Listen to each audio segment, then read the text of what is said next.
welcome back to the OHIO podcast, everybody. I'm your host, Buckeye Boggs, aka the Podfather, and you are you, and we are thankful to have each and every single one of you with us this evening for the OHIO podcast Thursday night call-in show. Phone lines are open, 567-483-1999. Again, 567-483-1999. Tell me what you think. We want to talk to you guys tonight about it. Listen, Speedman sent me an interesting tidbit. If the University of Dumb gets all of their wins removed from 2021, 2, and 3, do you realize Ohio State will have 978 wins to their 974? Interesting little tidbit. You know, that's one of the things they like to hold over everybody is how that they have so many more wins than everybody else in college football. Well, that won't be the case anymore if they get those wins taken away from them. And I'm here for it. I'm here for it. Also tonight, the as you noticed by the graphic that was up for everybody to take a look at tonight, um, yeah, Darth Vader was the graphic. Buck Vader made his video debut this week. We'll be playing that video for you guys later on here on the show, so you're going to definitely want to take a look at that. It's a pretty cool video. I like the opening scene. It's inspired by his name, so we'll be playing that for you later on as well. And of course, we have a ton of information concerning NIL and all the changes. Apparently, the state of ignorance above us. They're going to sue the NCAA. They're going to follow suit with several other states. There's some legality issues with this. We can dive into that tonight as well. It's going to be very interesting if this NIL I guess agreement that the NCAA has come up with is if it's going to hold up in court or not. Obviously, we are quickly approaching a college football, I guess you could say, labor agreement where the college athletes are going to probably at some point they're going to strike and they're going to form a union. And when that happens, negotiations are going to take place between the universities and their players. It's going to be incredibly interesting when that happens because I don't know if these young men have really thought through what this means. Is it going to benefit them financially? Yes, but they are going to essentially lose any bit of freedom they have to enter a transfer portal, to play football anywhere else if things don't go the way they want, if and when they decide to write a contract to become an employer of a university for 3 to 4 years. It's just the college model is so much different than the NFL or Major League or the NBA or Major League Soccer or NHL, you name it. It's just so different that you can't just when you have a binding contract, you're not just going to be able to pick up and leave whenever you want. But I tell you what it will do is it will create the opportunity for young players to enter the NFL before the current state of 3 years removed from high school. That will change. This is just a lot of stuff happening so fast right now, and we're just scratching the surface to all of it. We can talk about that tonight as well. So we'll be happy to, I guess, get into any of this with you guys tonight. So let's go to the phone lines right off the bat, ladies and gentlemen. Let's see who we got here starting off. Looks like a good leadoff batter tonight. What's up, David? Welcome to the OHIO podcast. It is so awesome to be national champs, Isn't it? Doesn't it feel my good? brother. Doesn't it feel good? And I was wondering what that greater than was on your thumbnail. I saw that. I'm like, it was like 978 to 970, because greater than 974. I was like, what is that about? I'm glad you explained that, because I'm like, what the Yeah, heck is that about? And that's that's gonna. true, because Yeah. they're going to lose those games. There's no doubt in my mind they're going to lose that stuff. And uh, it's please God, let them sue the NCAA. Please God, let them sue the NCAA. I think it's going to be another one of those hardball things where, we're going to sue, we're going to stand up. This is ridiculous, and then the court day comes around. He's sitting on his couch, drinking probably eating a cheeseburger and drinking some milk. Uh, let's see if that goes anywhere. They've been puffed out their chest and talked so much stupid stuff. It's not even funny. But yeah, I'm so stoked for the season. And today we got some great news on recruiting. We got Sincere he's in, brother. Yeah. Yes. Sincere Johnson, man. Got one of them out of Glenville, and with that, a little disappointing. Luke Waffle went to USC. I think it was a bad decision on his part to go out there. But you never know. That might swing back. That door might swing back the other way, because I don't think by the time he graduates from USC, I think Riley will get fired before then.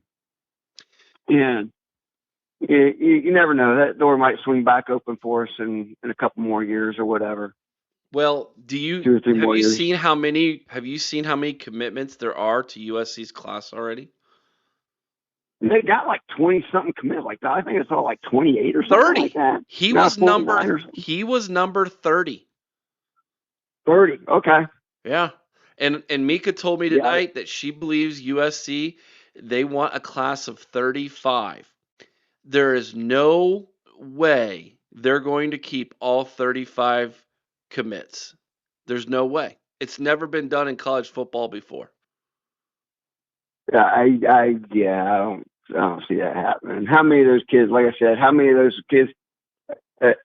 are even going to keep that commit, even go there anyways? Right. I mean, you still got a whole senior season to play.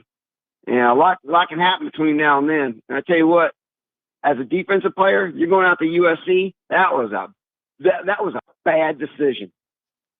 That was a bad decision. He'd have been better off going to Penn State if that was the case. I honestly thought that's where he was going to end up. Mm-hmm. Well, I thought he was going to end up at Penn State with his brother, and a little bit closer to the house. He's from Jersey. Right. Well, that Hollywood money is it's apparently flowing pretty freely right now. I do believe there are some schools, David, they see what's just going on with the NCAA with the NIL, and they are trying to spend as much as they can in the last waning hours, if you will, of NIL. So they're going to float that money out there, especially if they end up not even being able to pay it or have to pay it. They can make all kinds of promises, right?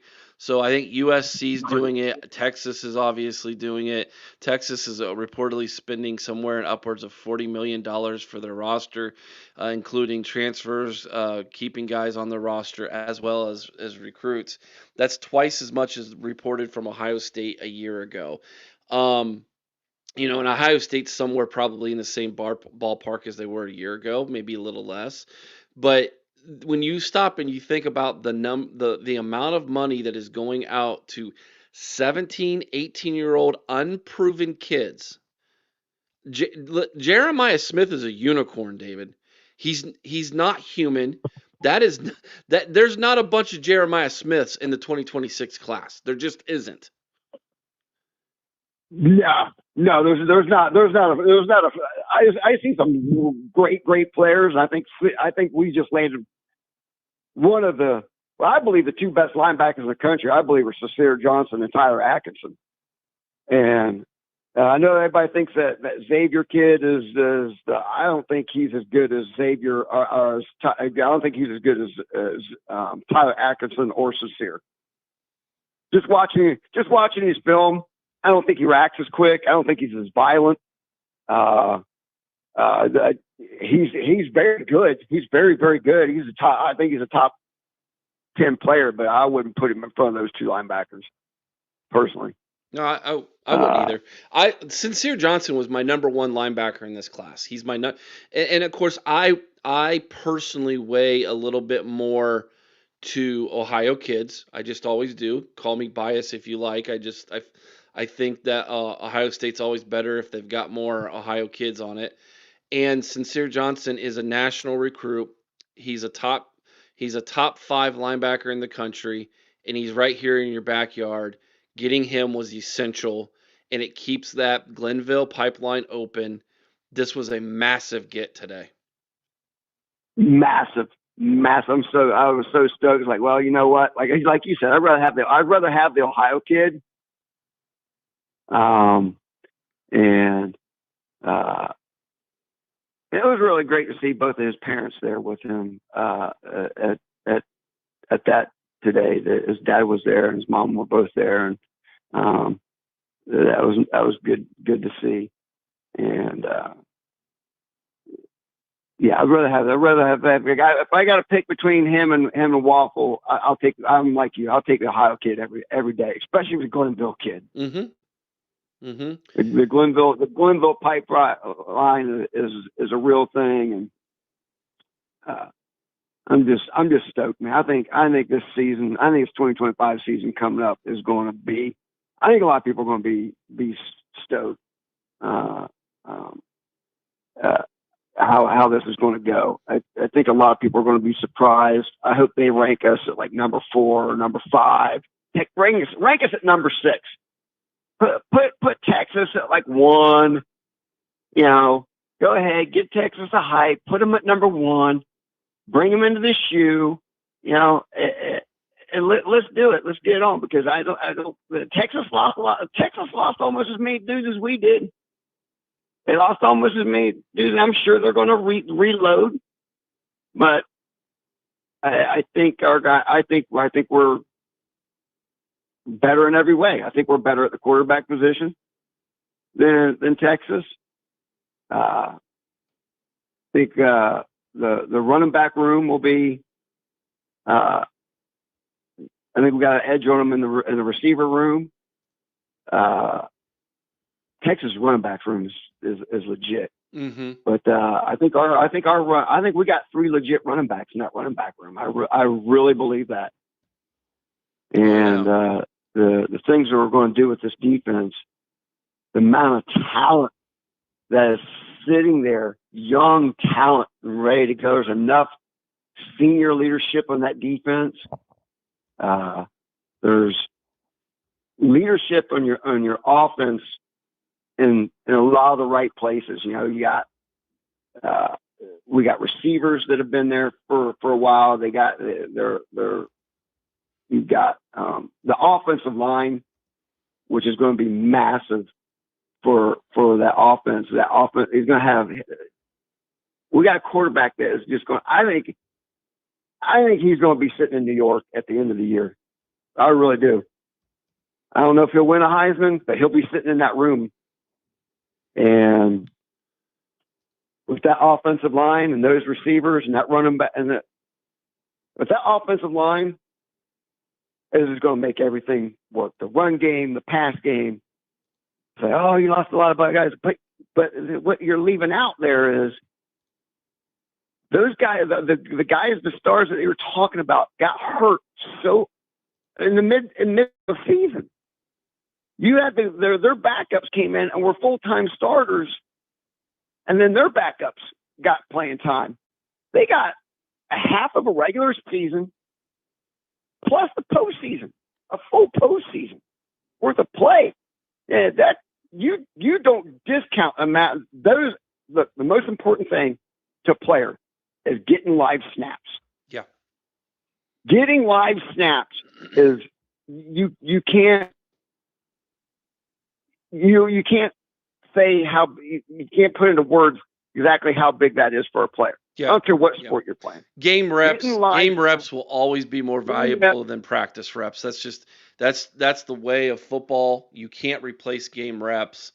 And so 100%, this offensive line, I am more confident in this offensive line than I have been in an offensive line at Ohio State in a long, long time. And you mentioned leadership, and we have leadership in the right places, and that includes the offensive line. We have leadership in the offensive line. And that's going to go a long way, especially breaking in a new quarterback, like you mentioned, and new running backs. That's going to be critical. You said you're stoked for the season. You're expecting it to be a good year, David. What's your early prediction here, man? What do you think Ohio State's going to do in the regular season in 2025? Honestly, I think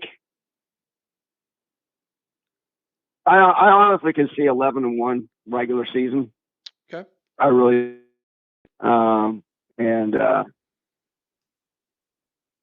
Chris and I talked about this on Monday night, and we both agreed. I think I really believe that we're going to go into the postseason with only one loss, and I think it's probably going to be Illinois. Mm. I think you're right there in the middle of the season. It's a dangerous spot. You're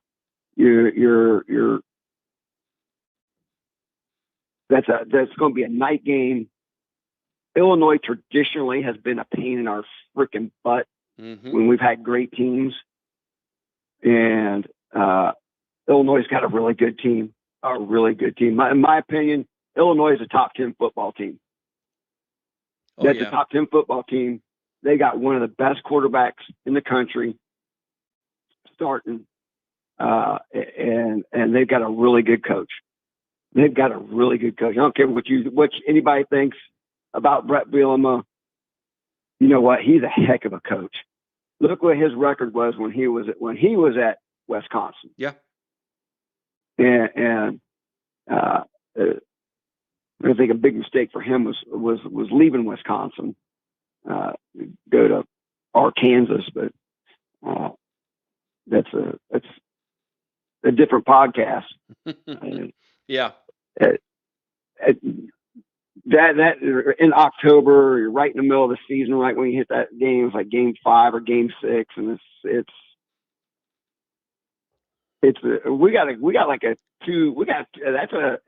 that game is, if I'm not mistaken, I believe that game is after we have to go out to Washington first. We do. Washington is going to be Washington is our first Big Ten game. That place will be that'll be a night game. It will be loud. Yes, so we go out there, go out there, score quick. Yep. Take the crowd out of it. It's not going to be a big deal. We go to Washington on September 27th, and we come home for a game against Minnesota on October 4th, and then we go to Champaign, Illinois on October 11th. And then back-to-back road games, because then we go to Madison, Wisconsin on October 18th. Yeah, that'll be another night game. Mm-hmm, probably, yeah. And when poor doggone Wisconsin, they got one of the toughest schedules in the country, the toughest schedule in the Big Ten. Yeah. So I kind of feel bad for Luke Fickell, but I won't feel bad for him. He'll have them pumped up, and the fighting Fickles, as we call them around this house. Right. Yeah, I won't feel bad for him that night. We got a couple more phone calls we need to get to. Thank you for leading us off with a good phone call tonight, my brother OH. Hi-yo! And we're off and running on a Monday night. This is a number I do not recognize. Let's see who it is. 912, welcome to the OHIO podcast. Eric, it's me. I can't call my other phone. I wrote down another number that you called in last time. Now I got to write down this one too, man. No, this is I'm borrowing this one from my wife. All right, I'm going to write this down. This is Tyler's wife's cell phone. So I'm going to text her something funny randomly sometime, and she'll be like, "Who in the world is this?" It'll be like a fat Michigan fan or something, and it'll say, "Tell Tyler I said hi." Yeah, I'm on my honeymoon with my wife right now. What? You're on your honeymoon with your wife and you're calling me? Oh, yes, I am, Eric. Do you need some motivation right now or something, Tyler? What's up, man? No, no, no. No, I don't want to skip anything. If I celebrate my honeymoon. Everybody, let's celebrate Tyler's honeymoon with him tonight on the OHIO Podcast College Show on a Thursday night. Tyler, you're something else, man. I'm loyal, Eric. I'm loyal. Yes, you are. That's 100%, man. Well, what's on your mind tonight, Tyler? I assume you saw my little picture of what if Michigan loses all wins from those 3 years, that they would be 4 games behind Ohio State to start this season. Actually, I'm asking more about their lawsuit that they wanted to do about the NCAA again, Okay, let's Eric. talk about it. Let's talk about it. Why do you So, think why do you think the Michigan lawmakers are going to fight the NCAA in this lawsuit? Like, do they not have enough issues in the state of Michigan that are important as to try to fight an NIL lawsuit? That seems ridiculous to me. It's ridiculous to me, Eric. I'm just like, at this point, I'm not surprised. At like, because at a certain point, you have to just say that they're not going to learn. They're not. That they just simply, it's who they are at this point. You have to like, at a certain point, you have to just. With my old job, Eric, you don't give up on people. You don't. Yet you can't give up on people when they're. But Michigan, I give up on you. I've seriously given up on you. I've given up on you previously, but this is just more ammunition to say, hey, I've given up on you. Why are you filing a lawsuit when you've already got all these other issues going on? And did they also do other lawsuits prior, Eric? Well, with Harbaugh? Well, the lawsuits that I'm aware of are from the female students of Michigan who sued the college, the university, over the. I'm aware of that. Yeah. I mean, like when the Michigan fans were claiming, "Oh, we want to file a lawsuit so that he actually show up for the game." Remember that one? Yeah, I remember that one. Yeah, that was all talk. It's what they do. But no, what's interesting about this, Tyler, is, and I'm just gonna be straight up honest with you, this lawsuit will have legs. Please. It will have legs. And the reason behind it is what's going to need to happen is the federal court is going to need to define name, image, likeness. Because what's happening is you and I, anybody, any Tom, Dick, or Harry on the street can walk out there, and if someone's willing to pay them a set amount of money to do a job, there's nothing the U.S. government can do about it until they put some kind of legal, hey, you can't go above a certain amount to do a certain job, right? So for instance, I start a lawnmower business, okay? And my neighbor to the left of me and my neighbor to the right of me, they also have lawnmower businesses. And we are going out and we are competing to try and earn money at this. And so we go door to door, we're competing, and what happens is we drop our prices in order to try to gain that person's business, right? But what if someone's willing to pay me 1,000 times more than what it's worth? So a normal yard is $25, and a small little city lot is $25, and I'm willing to do it for 20. But then all of a sudden, my neighbor across the street says, "I'll give you $1,000 to do my lawn." that's good money right there. That's good. That's great money. Okay, sure, right? That's what is happening. So until the government comes in and says, "Hey, you can't make $1,000 off mowing a lawn because the set price is between this range and this range." Until they do that, it there's nothing anybody can do to pay someone above and beyond for their name, image, and likeness. And I think that's what essentially the court filings, these lawsuits are going to be about, because because Yep. there's no legal stance for them to say, hey, your name, image, and likeness is only valued at a certain amount, right? Mm-hmm. Because even in the NFL, Tyler, your contract is not based off name, image, likeness. Your contract is It's not. based It's off of based the on all your. It's based on your all your brands that you are associated with too. yes, right. So like I get a contract. I'm quarterback one, right? I'm QB one in the NFL, and they're willing to pay me at top dollar, but but in that contract it's based off of my talent level, etc. Right now, Mm-hmm. beyond the contract from the Drafted. franchise, I can go out and I can I can strike a deal with any kind of company to push their product. Right? Think of think about like Manning, right? Peyton Manning. Peyton Manning Yep. had his normal contract with the Colts and then with the Denver Broncos, but he had all these NIL deals beyond that with ESPN and I think there was a car dealership at one time that was using him in their commercials and things like that. Nationwide. Yeah. All So when you had nationwide too. so that's what the issue is for some people, and I get it, right? And plus, on top of that, now you've got the whole Title IX issue with it. This is going to be interesting because I just don't know how like legally how this is going to stand, and I really do believe, Tyler, the players are going to they're going to come to a union. They're going to eventually unionize.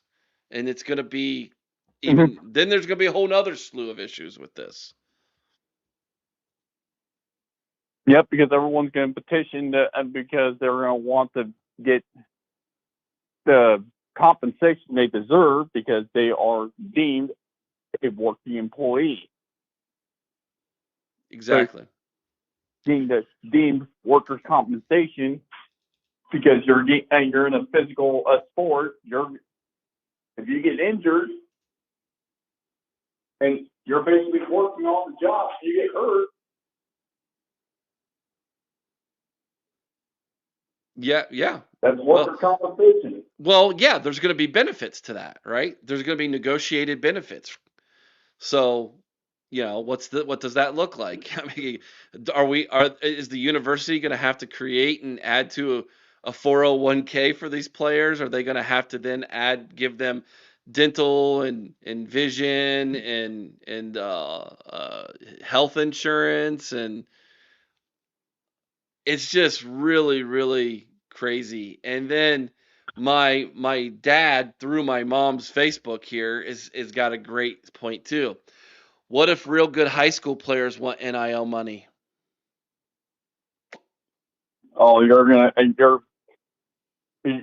oh boy, you're opening up a huge can of worms at that point. No joke. I mean, now we're now all of a sudden here's something funny for you guys. Like this is so my stepson's really good at football. Like really good. And my older brother is a businessman and he comes to me and says, "Hey, I want Xander to be a part of this business because people are going to, people might know who he is in a few years. I want him wearing my mouth guard." Okay. So Xander's got a little NIL deal, even though he's a freshman in high school. He got an eighth grader last year where he got $250 free mouth guard to wear. Now, he didn't get cash. He got a mouth guard given to him. And of course, he was on their website and he's on this commercial that we have. But that stuff's going to happen, man. Happens all the time. Yep. Crazy. And then here's the other crazy part too is when you start opening in that toothpaste and you squirt out all that toothpaste air, you can't put it back in. So all those players you start paying in high school, they're gonna see what you did to. They're gonna see, and they have social media. They have phones. They contact all these other players and say, "Oh, how much did you get? How much did you get?" It's you're once that toothpaste comes out, once that toothpaste comes out, you can't put it back in. Mm-mm.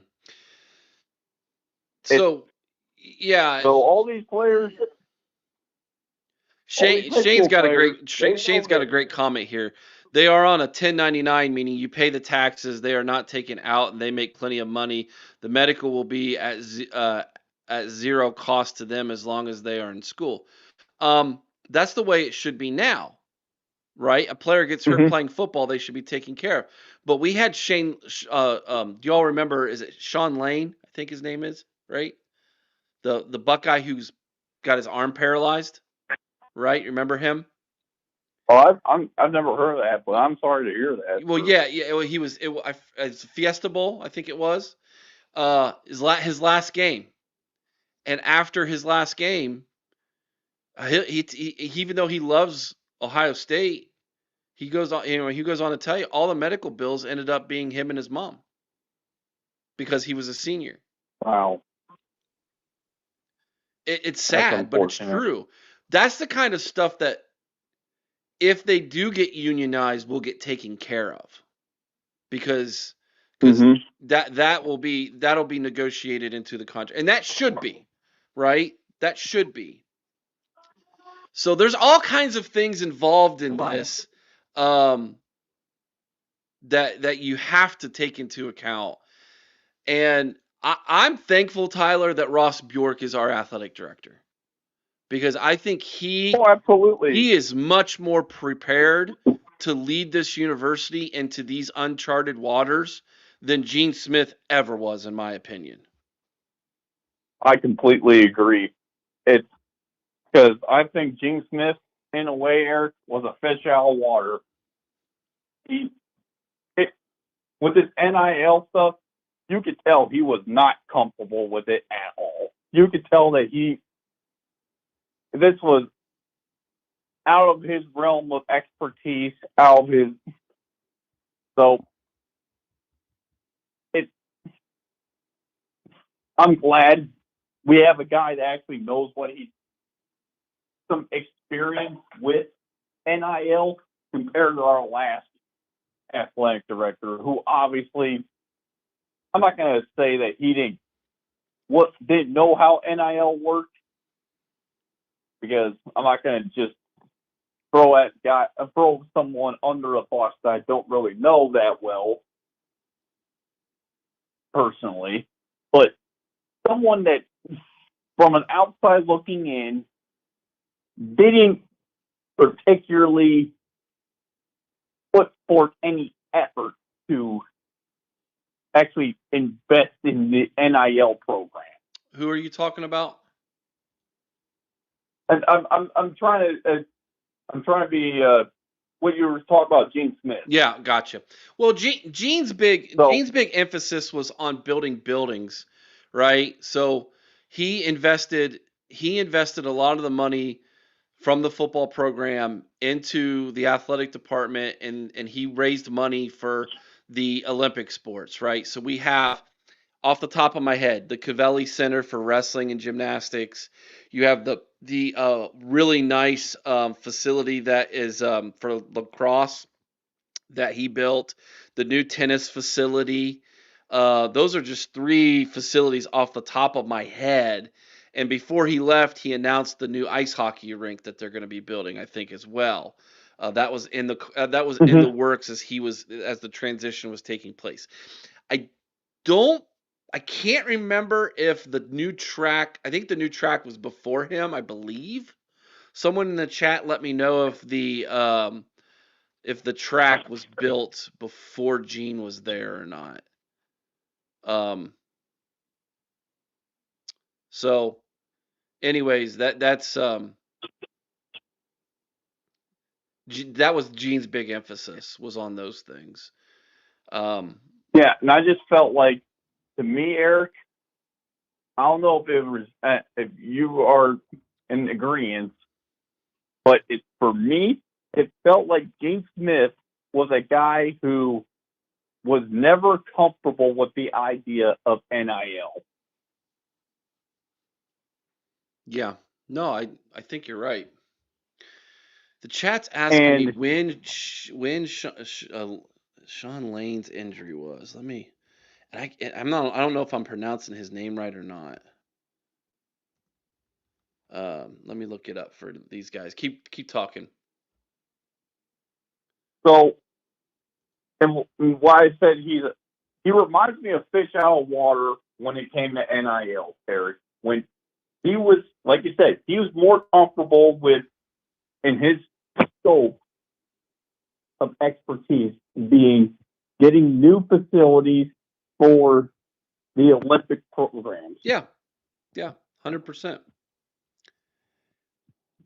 But when it came to football, if you guys Google, this is pretty cool. If you guys Google Sean Lane, Ohio State injury, SHAUN, Sean Lane, Ohio State injury, our interview with him from March 31st, 2023 comes up in the video section on Google. So there you go. So after the show, guys, go check that out. All right, Tyler, any last thoughts, man? Yeah, I'll just say it's so before I go, Eric, what are your thoughts on Dan now going forward? On Dan? I know that's a bit of a. I hope he calls in tonight. I have a plan for Dan if he's listening and he wants to call in. I don't know that Dan's got the guts to talk to me. I know that talking because, last Monday with Chris, he was fuming with anger. Oh yeah. So here's the deal. If Dan calls in, I've got one question for him. One question. And if he doesn't answer it, he's done on this program. If he's unwilling to answer that question, he'll be booted. So we'll see if he calls in. Have a good night, Tyler. OH, buddy. I Folks, Tyler called us on his honeymoon. That, my friends, is someone who truly loves the OHIO podcast and Ohio State Buckeyes. That might have been one of the funniest moments I've had in a while. Tyler calling in saying, "Hey, I'm on my honeymoon." All right, as promised, before we take another phone call, real quick, we've got Vader. We got Buck Vader's first ever video for the OHIO podcast. Check out the cool portion beginning of this. Buck Vader walking down the field. You're going to love this video, everybody. Buck Vader's debut on the OHIO podcast. Here he is, man. This is your Buck Vader Buckeye Force Report. First up is Luke Montgomery. He is a guard at 6 feet 4 inches, 310 pounds, and he is extremely athletic. He excels at getting to the second level.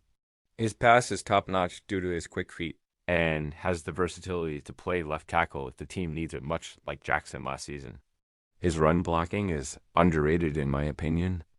I wouldn't be surprised to see him make some all Big Ten teams this coming season. My Buckeye Force rating is an 8. Next up is recent commit Kerry Wilder, a 6 feet 4, 260-pound defensive end. He is extremely physical and sets the edge very well against the run. In pass rush, he has a motor and never gives up on the play. He does lack bend and top-end speed, but makes up for it with amazing handwork, which allows him to shed blocks. He may also be able to play 3 tech in a rush man package. I believe he could be the surprise get in the 2026 class. I give him a Buckeye Force rating of 7.5. Finally, we have Sincere Johnson, a 6 feet 3 inches, 225 pounds. He plays downhill and always sticks the tackle with a punishing hit against the run. Against the pass, he is very underrated. He has the rare ability to see the play before it happens and trigger. In Matty P defense, he could play some edge, but doesn't have the ideal arm length to do it full time. Johnson is announcing on June 19th. I'm giving him my coveted Vader boom to the Buckeyes. My Buckeye Force rating is a 9. There it was. Buck Vader. Well done, man. Good to have you dropping some information on everybody's lap. I love the Vader boom. I love that. That's awesome, buddy. Appreciate you, man. All right, back to the phone lines. Let's go talk to Ray. What's going on, Ray? Hey, Eric, how'd your vacation go? Well, we went camping here locally. I worked all week, so I wasn't really on vacation, but we were just Oh, I thought you went out camping with them. Well, we did. We went camping. We went camping here locally. I just wasn't available in the evenings because I was at the campground and I had no internet access. But I will be going on vacation after July 4th for a week. Where are you going? We're going to go to Maine. Oh, okay. We're going to go have some lobster. Hey, I just heard Tyler on there. You think he would have had something else on his mind on a honeymoon, wouldn't you? Well, he had to come in and get motivated to go make some Buckeye babies, I guess. Oh, okay. Okay. That's what Coconut said. He was going to go make. Hey, anyways, let's go on to something else. Hey, I talked to Chris Monday. Did he talk to you about it? No. What's up? I couldn't believe it. I was watching Saturday morning and on the Big Ten Network. You know who was on there for them to interview? Ward Manuel. Yeah. And did they ever sugarcoat that program for him? They talked the first 5 minutes for Ward Manuel about how he was such a great athletic director and he was on the college football playoff thing, and they went gaga over it, okay, for 5 minutes. I thought, well, there's got to be something at the end. They'll talk about the scandal. The next 5 minutes, it was on the basketball team, how great. He said, I told everybody, and they thought I was crazy. We'd win the Big Ten title. They didn't win the Big Ten title. They lost by 3 games to Michigan State and won the Big Ten tournament. I guess that's what he's talking about. Then they went on gaga for another 5 minutes on the gymnastics thing. You know how much they talked about the scandal? 0. Yeah. How can the Big Ten have any kind of credibility? They don't. For all the crap they have pulled on Ohio State and other teams and not even bring the subject up. They won't, because they think of it as bad business if they do that. Yeah. Fox is the same way. They're looking at it as bad business. I'm telling you, if the hammer drops, these networks are going to be, well, first off, they'll all jump on it right away, and it'll be must-see TV for like 2 or 3 days because that's all they'll be talking about. ESPN 1, ESPN 2, ESPN News, Fox Sports, they're all like that. Yeah. 100%.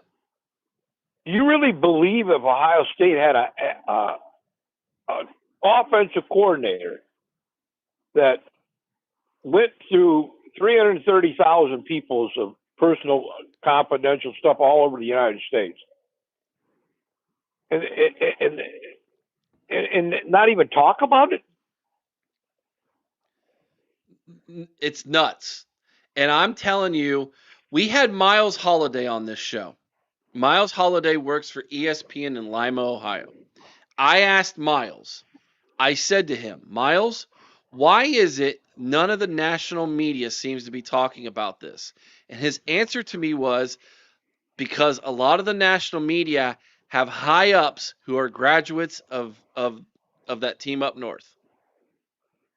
And they protect them. Well, even Paul Feinbaum says nothing's going to happen to him. Where do they come up with all that stuff? Paul Feinbaum's been wrong about more things than I've been about than I can count. Yeah, I know. I don't call him anymore. He is so gunned down about the Southeastern Conference. It's unbelievable. Yeah, so I don't even care to even recognize anything. The only thing that Paul Feinbaum is good for is every now and then he says something that I can use as content to make fun of him, because literally everybody hates that guy who's not a part of the SEC. Everybody. He's a little weasel, I'll tell you that. Little Weasel. Anyways, it'll Big be ears. 2 weeks tomorrow. Do you think we might have a ruling by the middle of July? I have no idea, Ray.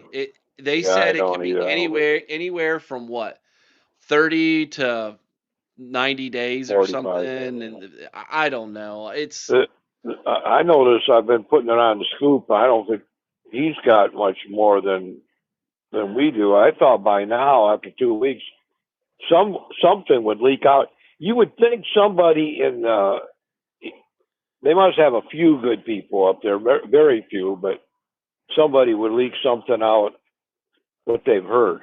You know? You would think, and that might still come. That might still happen. Yeah. Um, Yeah. It's only been 2 weeks. yeah. So we'll see. I've said it from the beginning, Ray. Either Ohio State fans and media people, personalities, are going to have a lot of egg on their face, or Yeah. there's going to be a lot of fans for the Maize and Blue who are going to be walking around crying boo-hoo because the hammer fell. It's going to be one or the other. So that Texas game's set in stone for noon, huh? It is. It's set in stone for noon. Yeah. They're not gonna have any night games this year in the Sioux? Yeah, they got one against Ohio University in week 3. Wow. Yeah, wow, right. That ought to be a great. Oh, gee. Fans don't get very good excitement, do they? It's That unbelievable. should be 50 or 100 or nothing. Yeah, it will be. It's gonna be, that one will be ugly. If it ain't, we're gonna have a pretty bad football team. We can't clobber that team. Yeah, we'll be all right, Ray. We're gonna be fine. David called earlier. He was the first caller tonight. He thinks we're gonna be 11-1 this year. Lose to who? He felt that Illinois was the team we would lose to. Yeah, well, as long as it ain't the team up north. Yeah, we got to beat them this year, Ray. I know, and it's going to be at their stadium. That's why I'm hoping they'll level all them penalties on maybe some of those guys to that quarterback, and then we'll run out of there Yeah, for the season. That's what I'm hoping. That would make it a great start of the season, wouldn't it? They collapsed right before the season. yeah, it would be. It would, wouldn't it? It'd be all right. I think It'd be all right ironic for the bullies to get bullied right around then, wouldn't it? It would be, 100%. Ray, how you been? How you been feeling since you got them shots, buddy? They didn't work. No. I got my car banged twice. Went over to pay the bill and $10 copay, and one of the co-workers come out and banged my car, took off, hit and run. Oh, jeez. We finally going to pay. They're going to pay the $250 deductible, and then my daughter backed out with the same car. Some woman backed out, banged into her, so that was another $5,000. So I've got a loaner right now. Jiminy Christmas, Ray. But I went out jogging yesterday. I've been jogging about once a week, 3 miles, a mile backwards, but I have to really do a lot of exercises. It's a good thing I'm still in pretty good shape, as far as getting down on the floor and doing those stretching exercises I told you about, right? Yeah. Ray, guess what I'm doing? What? I've been getting my fat butt out of bed at about 5:30 every morning and going walking every day. That's good for you. How long you go out for a walk? About 30 minutes, about 20 to 30 minutes. I'm up to about a mile. I can do about a mile and a half now. Yeah, just take a bottle of water with you. I always take a bottle of water. Me, if it's real hot, I dump water all over my face and my ears and everything to keep cooled off for my body. Yeah. A Well, good breakfast is good too in the morning. I always eat honey nut Cheerios and whole wheat toast and strawberries and grapes, orange juice. I was on nights for 20 years at the truck plant in Flint, and I went on days the last 10 years. I always thought it was corny to eat breakfast, but I started eating oatmeal or Cheerios and whole wheat toast and strawberries and all them other things I told you about, fruit and everything. And I feel 100% better. that's good, brother. That is your most important meal. So eat a good breakfast before you go out for a walk, and then it'll make you feel better after a while. Well, I got to Get be out there and hear the birds twerp. Yeah, I get up extra early because I got to be at work. I got to open the shop up for everybody, so I got to be there early. But that's how it goes, man. But Ray, I appreciate you calling in, my friend. Anything else on your mind tonight? No, I think that'll cover it. Hey, God bless you. I pray you have a good. When are you going on vacation? We're leaving on July 6th. Oh, okay. You'll be here next week then. Yeah, I'll be here. I'll be here for a couple more weeks. Okay. Well, God bless you. Have a good week, and OH. IO, buddy. Thanks for calling. All right, before we go to our next phone call, we got some super chats we need to get to. There's a $1.99 super chat from Speedman. What's up, Bucknuts? Let's get this party started. Speedman, we talked about what you sent me earlier. Again, Ohio State, if indeed the hammer falls and they take away 3 years of wins from Scum, Ohio State will hold a 978 to 974 advantage over the team up north in overall wins, and they hold that number, their most wins in college football. That is like a sacred cow to them, man. And Chris is asking if I'm walking backwards. No, because I don't want to fall on my butt. $5 super chat from Bobby Mack. You know it will be a hammer because Scum would have leaked it if there was a minor penalty. I don't know that Scum knows at all what's coming. So, I mean, who knows? But I hope you're right. We also got where's it at here? We had a membership. There it is. Biggie Pods, aka RDCB's one of many personalities, gifted a OHIO podcast membership, and it went to Scott Wortman. So thank you, RDCB, for that. I think that might be it so far tonight. Appreciate each and every single one of you financially supporting the call-in show. Again, it costs us about $30 to do a 2-hour call-in show. About $15 an hour is what it costs us, so we appreciate all of your help in getting that accomplished. Let's go back to the phone lines. What's up, TG? Yo, what up, Eric? Boy, you sound down tonight. Are you okay? No, I'm not down. I'm just tired for the day. I've been doing a lot, including some running around. I gotcha. Well, I'm pooped tonight. I ain't gonna lie. Like I've had a pretty stressful week and myself, and I just wanted to kind of just go to bed tonight. But I wanted to talk to all of you crazies tonight too. So what's on your mind tonight, TG? Well, first, let me say this. I'm kind of going to say this about the Scum Hammer. Yeah, because as much as I want to go on them, not today. I'm not feeling it. I'm kind of tired. But I will say this. If Michigan thought it was going to be light punishment, they would have accepted the punishment. When you become the first program in the history of NCAA to go to court, it tells you how bad it is. So do I know what the judges are going to do? No, because I'm not in the judge room. I'm not in there. But I don't think they're going to just let Michigan skirt from this. Let's just say that now. They're not going to let them skirt because from everything that Nevada Buck and them has said, it's like the judges are people who have a sense of, what do we call it? Morals, principles, everything that you want. And when they see something like this, because it did seem like the judges' breath were taken away by the evidence they had seen against Michigan. And Michigan, their look in court when that stuff happened, the look on their face was utter shock, just having it getting thrown right back in their face. Now, will the and when the NOA ever sees the light of day, I don't know. Who knows? Because it was apparently on. It was supposed to come out sooner, but I think there are legal reasons why the NCAA can't release it. It's some legal reasons as to why.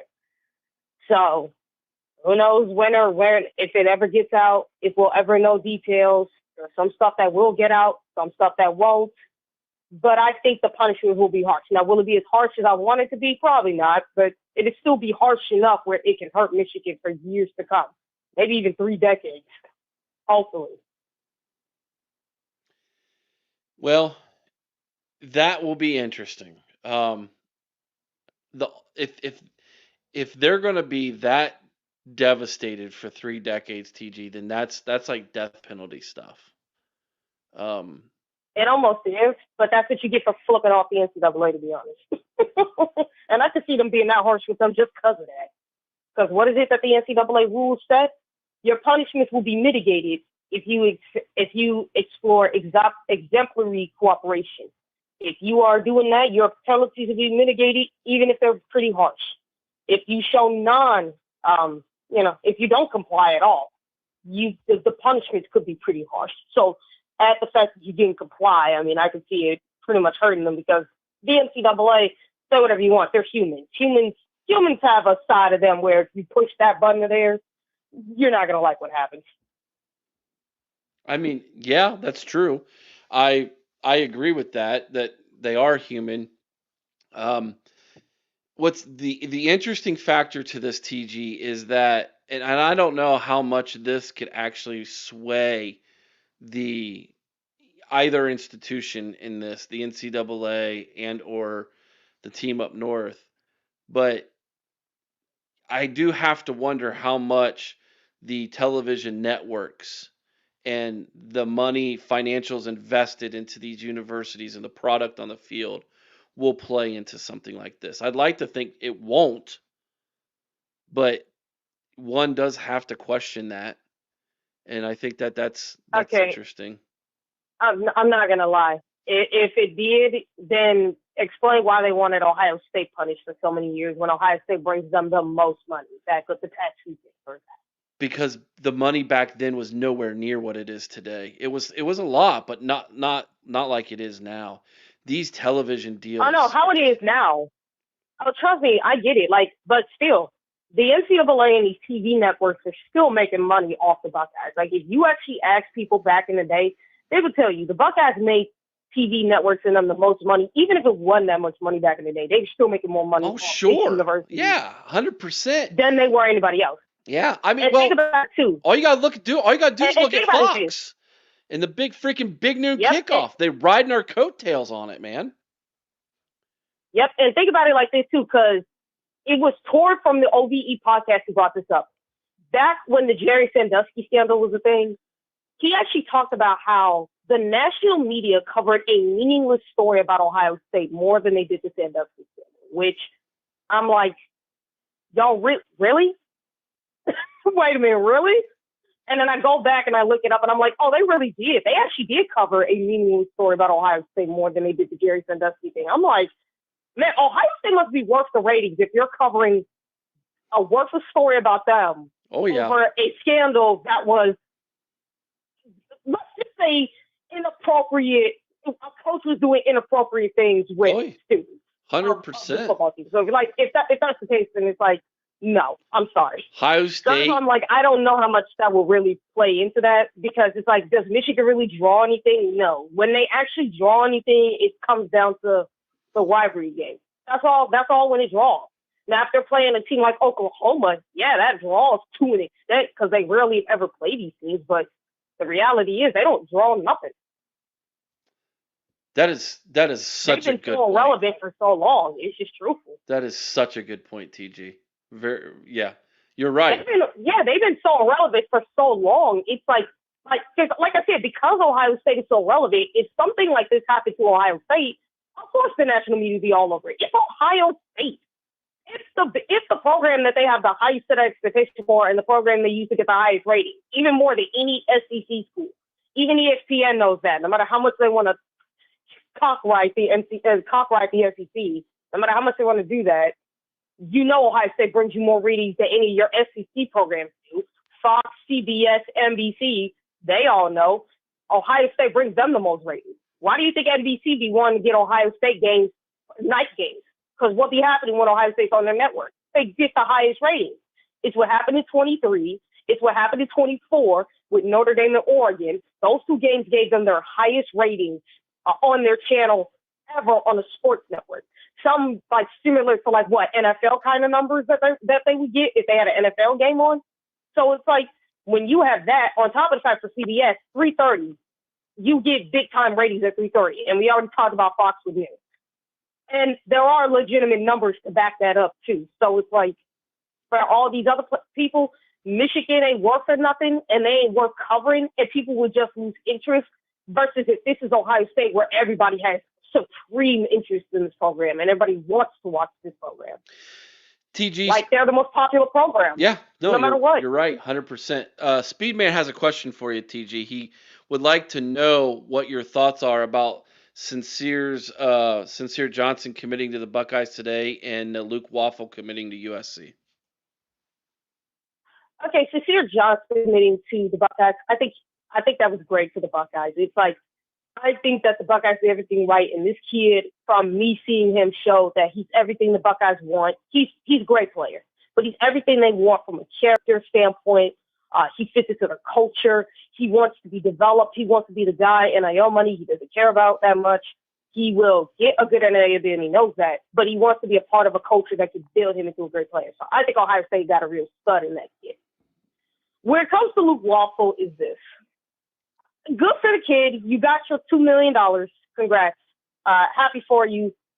But if I know anything, you're living in California.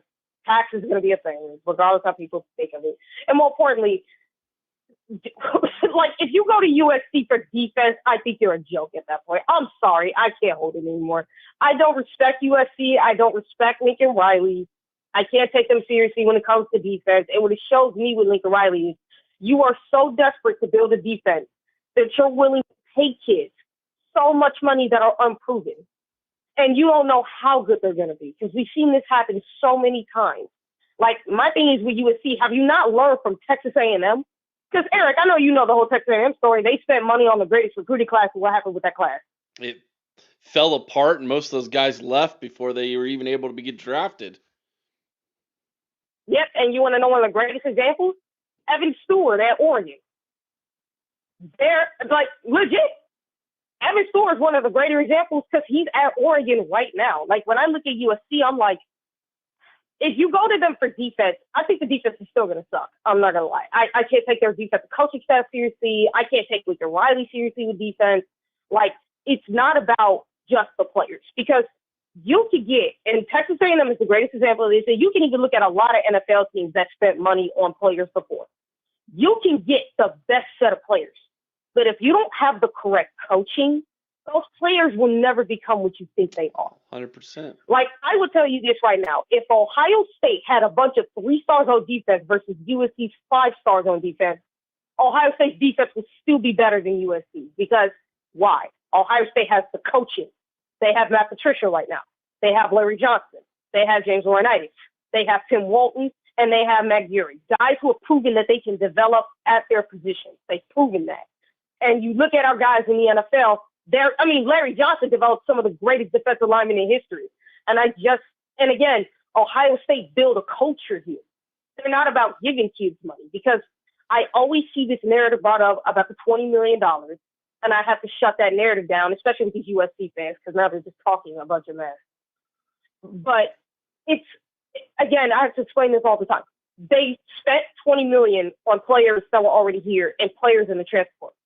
Ohio State will never spend $20 million on a roster of recruits if they're not proven.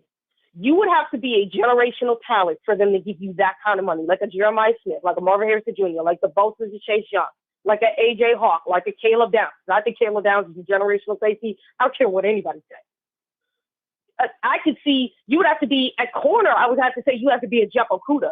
But if Devin Sanchez is everything that people say he is, where they say he might be the Jeremiah Smith of the defense, again, I'm not saying he is. This is what people think he is. If he is that, then he's that example you use for corner. That you have to be his level of good. like to get that kind of NIL money. I'm sorry for a lot of these kids.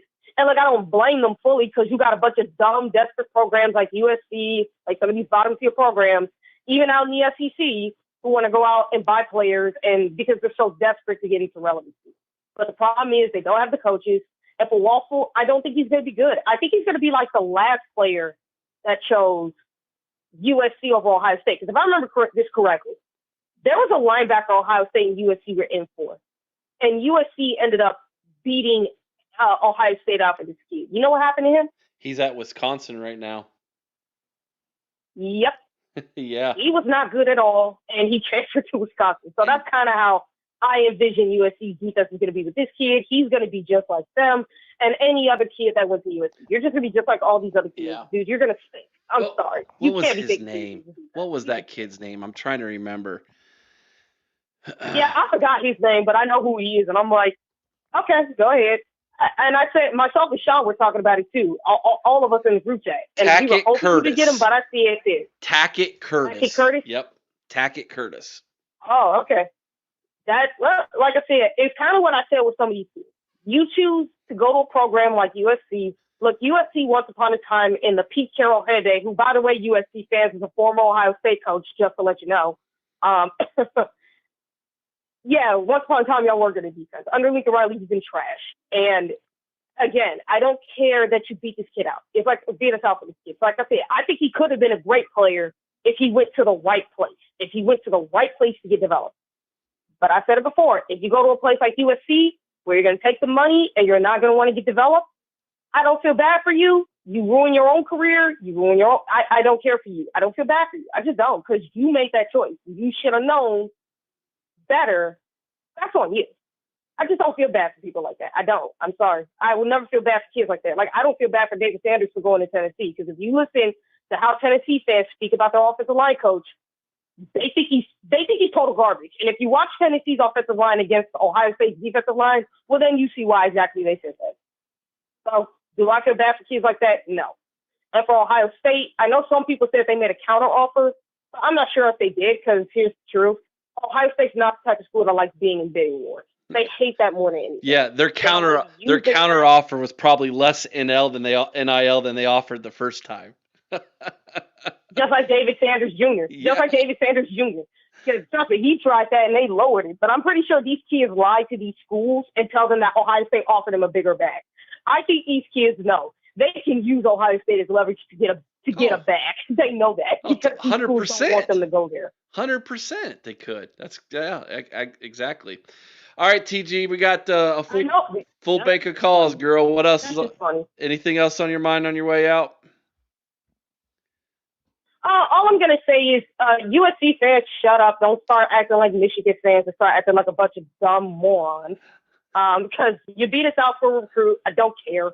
And Michigan, you still suck. I don't care about you. And you're going to get a chance to see myself and myself and Chris do an adult-only show just for y'all. So I hope y'all tune in so you can start crying. There you go, TG, everybody. OH. I.O. That's right. Her and the Wild Man are going to be doing a non-PG video for everybody. You all been asking for it. You all want them to go off. Well, we're gonna let them do one, and we're gonna take the family-friendly rating off so that YouTube doesn't flag me again. And we're gonna let them record that, and you guys can have fun with that one. Let's see here. By the way, before we take our next phone call, the USC guys who we just did a preview with, they messaged me today, and he said this is his exact quote. This guy better be a 2-time All-American based on what we are paying him. Well, he may be making bank, but if he doesn't live up to those expectations, he's going to hear about it from that fan base. So the expectations are now a lot higher for Luke Waffle based off of the check he got today. How are things going in that van down by the river? That's beautiful. It's always great to be, when you wake up a national champion, isn't it, Eric? it feels like gold, is what it feels like. Hey, I got a new nickname for TG, non-PG TG. Non-PGTG. The Wolverine Slayer is gonna go non-PG in that video, apparently. So I told Chris and Oh, her they can go for it. We'll take the family-friendly rating off on that video one time for them. So I'm gonna be a little worried because I'm about an hour away from the border of Michigan, and we might get flooded, with all the Wolverine tears after they get done with them. oh, So I they am get flooded down sure here in Ohio. I am sure we are going to hear about it in that. Yeah, I'm sure. Maybe one or two comments on that video, Eric. That's one thing. This maybe one or two. Yeah, yeah. Yeah. I'm sure. I'm sure. Lot Hey, trolls will be out. shout out to for it. Vader, man. Yeah. Shout out to my boy Vader, man. Thanks for helping him with that, man. You guys were awesome together. That's freaking awesome. Everybody, please go and view it and hit the like button and share it. Let's give our boy Vader some support and some love. Let's get that thing over 5,000 views because he's already passed the 1K right now. So Yeah, so we showed that video a little bit ago, a few minutes ago, about 20 minutes ago or so. Buck Vader reached out to me, wanted him and Sean, and had an idea, and I said I'd be happy to help you. And I said, show me what you got, and I was able to throw some things together and got his first video out. And we think he's working on trying to do some more for us. So yeah, dude, we're looking forward to that. So thank you, Sean, and thank you, Buck Vader. Yeah, shout out to him. Go to our YouTube channel page. Scroll down to the shorts. It's it says Buck Vader right on the short. So yeah, everybody, please go hit the like button and share it. Let's get it up to 5K. Let's get them 5K. I think that would be awesome for his first video. I mean, 1K is already awesome enough, but let's get the dude 5K. He deserves it. He puts in a lot of work behind the scenes for the Buckeye Lounge. He helps us out a lot, and he does a lot of promoting behind the scenes for this channel and everything and for all the shows. So nothing but love for the guy, and he does work hard, and he deserves his credit, man. Good dude. Great Buckeye fan. indeed, indeed he is, Now, and Eric, pleasure to be working with him. Yes, Sean, go for it. I just want to know, what do you think the punishment's going to be? I mean, I know Tyler thinks it's going to be a slap on the wrist, but What do I think it's going to be? Yeah. What do you think? If I was a betting man, I think it's going to be somewhere in the middle. I was a slap on the wrist for a long time, and then you all started to convince me that it's going to be a little bit more. The reason why for the longest time thought it was going to be a slap on the wrist, Sean, was because I just don't have a lot of confidence in the NCAA, and I get it. and now I feel like the NCAA is definitely going to do something. Um, I don't think it's necessarily going to be the hammer that everybody talks about, but I do think that they're going to get something. I do think that it's going to be somewhere in the middle. And what's funny about that is, you all know John Kennedy, my buddy from Always Irish. Yep. He thinks it's going to be in the middle too, and he said no one's going to be happy. And he goes, "That's the most NCAA thing to do. They could possibly do is make nobody happy." So I go, that kind of makes sense. So it'll be enough to where the Michigan fans aren't happy, and it won't be enough to where the Ohio State fans aren't happy, and everybody's gonna be miserable. So that's the most NCAA thing to do. So, Oh, here's also another point. Steely always brings this up. He goes, everybody's definition of the hammer is different. that's You know true. what I mean? What they think the hammer could be. I mean, I got some Michigan podcasters saying, "Oh, you guys think it's going to be the death penalty." No one's ever said it's going to be the death penalty. We think they should get the death penalty. We know no one's ever going to get the death penalty again, because if Penn State didn't get the death penalty for what they did, nobody's going to get it. Let's be real. I mean, I believe they should get 3 years of vacated wins. the Natty taken away, and a 3-year bowl ban. I don't know if you watched Scoop That's tonight, but they had Premier Drum on. that's the hammer if they do that. If I don't know if you watched Scoop tonight, but they had Premier Drum on, who works on 11 Warriors with Bro Ohio, and those guys have been really. Him and Bro Ohio were two of the main ones that broke the story. I've been working on it, and he says if you go back and read Petitti's letter, and you can kind of see what they're aiming for, and he thinks it's going to be really bad.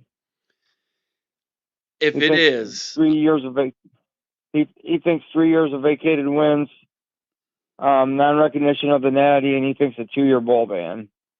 that's a hammer, dude. That's Yeah. I mean, I don't know. Again, you're right. I don't know how you define a hammer, but to me, that's the definition of a hammer. The thing I think though, I've heard a lot of people say, well, they're just going to vacate the wins. You know, the year they won the Natty, that they're just going to vacate the wins that Connor Stallions was on the sideline, and then they're going to give them the other ones. I said, well, if they vacate those wins, how can you give them the national championship? Because Right. they would, they shouldn't be in the national championship if they lose that, if they're vacated that many wins. So I think that's, one way the NCAA would look at it is you want to, you'd have lost those games. So we're not going to recognize your title. Right. I don't know. But It's going to be I just incredibly think, interesting, Sean, because whatever it ends up being, there's always going to be people who say it should be more. And yep. right on time, as I look down, you drink it. Should be more than that. So the thing that is tough, right, is if you give them a penalty that says no, you give them a postseason ban. You're not really punishing those people who committed the acts. That's what's tough about it. No, you're not. But the thing is they can't, they're punishing, they can't punish Jim Harbaugh, but they're going to punish the school that had him. I mean, they're going to go after the Right. institution. And I don't think Sean Moore coaches a game this year. Probably I think not. he'll be gone. And I think the way they did his contract, if you look at his contract, he's got, they did it that way. So, he can exit stage left when he gets his year show cause or 2-year show cause, whatever it is. Right. And Well, wouldn't it? But you know who should Sorry, Eric, really go ahead. you know who should really get punished for this? Jim Harbaugh. Yeah. That's who should really get punished for this. Jim Harbaugh and Ward Manuel. Connor Those were the Connor two top Stallions. guys. Yeah. Right? Connor Stallions he's never going to coach in college football again. His name is so No. tainted. No one's going to touch him with a 10-foot pole outside the state of Michigan. He might be able to coach high school football there because he's like some kind of cult hero to them. Icon, yeah. Yeah, but he's never going to coach major college football ever again. So I don't even think you need to worry about that. Jim Harbaugh, for what he did, and he's skated. Ward Manuel, like Ray was saying, he's getting paraded around Big Ten Network like he's Jabba the Hutt or something. Like, oh, look at this great guy. Oh my goodness, look at all he's done as athletic director. It's crazy. It's crazy. Yeah, how many freaking sanctions and investigations have they had since he's been the athletic director there? I mean, it's crazy. Yeah. All the incidents they've had, how many coaches have been arrested, how many people have gotten in trouble. I mean, it's just not the football program that's gotten, trouble up there. The basketball coach, I mean, all kinds of crap has gone on up there. They have no leadership. There's no rules being followed up there. They have no morals, no integrity or class. I mean, they have nobody up there standing up and saying, this is wrong. We need to change this. Where are those Michigan men that walk around saying, oh, we stand for this, we stand for that? like the editor of the Detroit Free Press said in the Counter Stallions documentary, the Michigan man is BS. Those are all a bunch of hypocrites and liars. It's BS when they stand around and say, I'm a Michigan man. What Total does BS. yeah? What does that? Yeah, that's a good question. I think Burks is coming up next. I'm going to ask him what that means. In his mind, it's a great question. It's a good question. Sean, good job. A Tuesday night on your guys' podcast. The interview that you and thank TG, you. I forgot to say that to TG. If you're still listening, TG, you and Sean did a great job on your interview with Robert Smith. That was fantastic. So awesome work to you guys. And one of your first guests you guys had on, I think it might have been the first guest you guys had on, Tim Anderson, is going to be with us this Sunday night. So Tim Anderson is going to be joining Chris and I on the OHIO Podcast Roundtable show. So looking forward to that. Awesome. Oh, he's a great dude. You'll have fun with him. Yeah, you guys will have a blast, and he's easy to work with. And if you got any questions at all, he always says, ask me anything. So, I mean, he's pretty dang cool to hang out with. So you guys will have fun. Yeah, we're looking forward to it, buddy. All right, Sean, anything else on your mind tonight, man? I just have to admit, man, when Robert appeared backstage, when he came into the studio at first, I kind of, was taken back. I'm like, oh my God, there's really Robert Smith right there. Yeah. It was hard not to be a 12-year-old kid again and not be all giddy that one of my favorite all-time Buckeyes is right there, and I actually get to talk to him. I know it. It's couldn't have been a nicer dude. Great time talking to him, and I think just courteous and great, and I still can't believe we got him to come on the show. So it was just an awesome experience. He gave you guys and a solid thank you to everybody that watched it, man. Yeah. So gave you guys a solid hour interview. That was fantastic, man. That was really, really good, and I'm super stoked for next Tuesday too, man. Well, I told him too. I said, it's an hour show, but whatever you can do, we'll be grateful. I said, if you can't do the whole hour, we totally understand. Just you coming on the show, we appreciate it. And he had fun and he enjoyed it. So, it was just everybody was participating in the chat, giving awesome questions.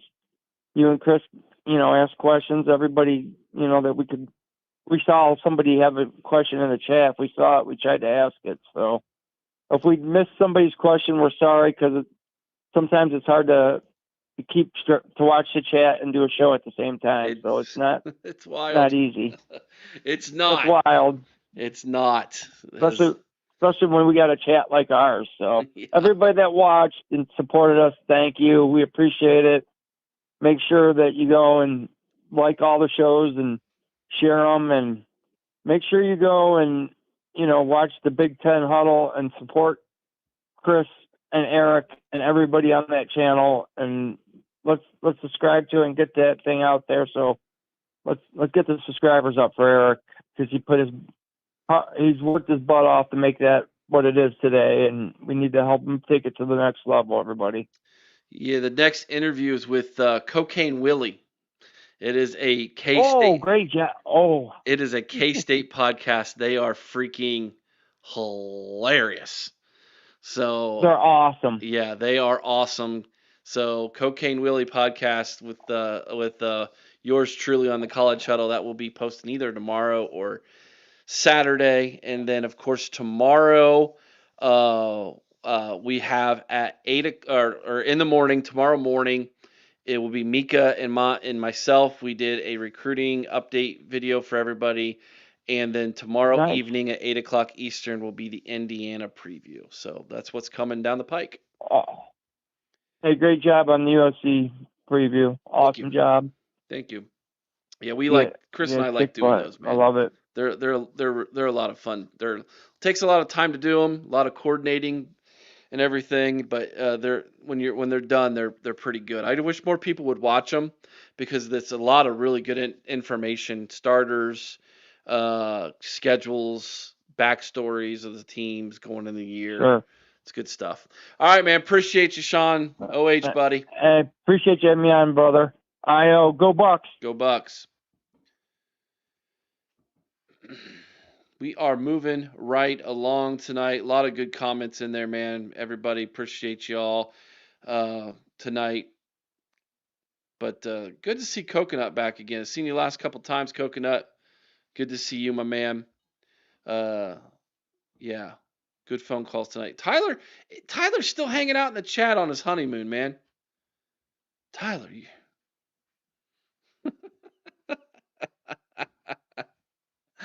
oh, that's so funny. I love it. I love it. All right, man. It's time to bring on Burks. Let's have this conversation. What's up, my brother? What's up, my favorite Buckeye? One of my favorites. Well, How you thank you. doing, man? Yeah. Hey, so first off, before we get into my question for you, Yeah. what'd you think of Jerry Sunday night? Oh man, amazing, dude. Like, oh my, like he is like the guy who needs to be like my right hand man. Okay. You know, like we can really, you know, what I'm saying, like I'm dead yeah, honest he's with you, amazing. Burks. I'm being dead honest with you. I Yeah. think you should reach out to him. I think Yeah, give me his. I think Yeah, no, you it would be great. I think you and Jerry would make a great team with each other. And I think Oh, he just yeah, lost his co-host. So yeah. he might No, need somebody. Just man, saying. that'd be great, dude. Yeah, Because I can I'm not gonna give lie. you his contact information if you want it. Yeah, I'll email you. How about that, man? And Good we enough. can go from there. Yeah. All right, dude. So here's my question.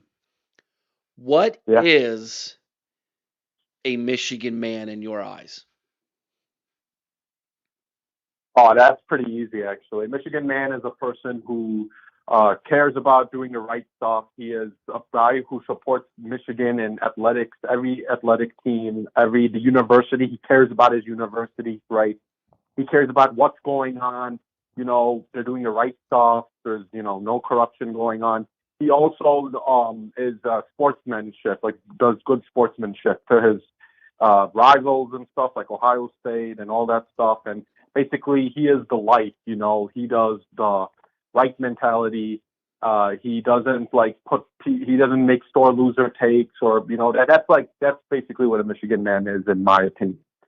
You know, loyalty and courage and having the right thing to do. You know, so doing the right thing no matter what. You know. So, based off your definition, Yeah. is Jim Harbaugh a Michigan man? No. Connor No. He doesn't Stalions a care about the Michigan man? university. No, because he hurt the university. He did. Now he's trying to make up for the stuff that he's destroyed. I will say that, but he's hurt the university too much. You know, he's going to give us a fine. You know, our recruiting got infected. If you hurt the university, you're not a Michigan man. I'm sorry.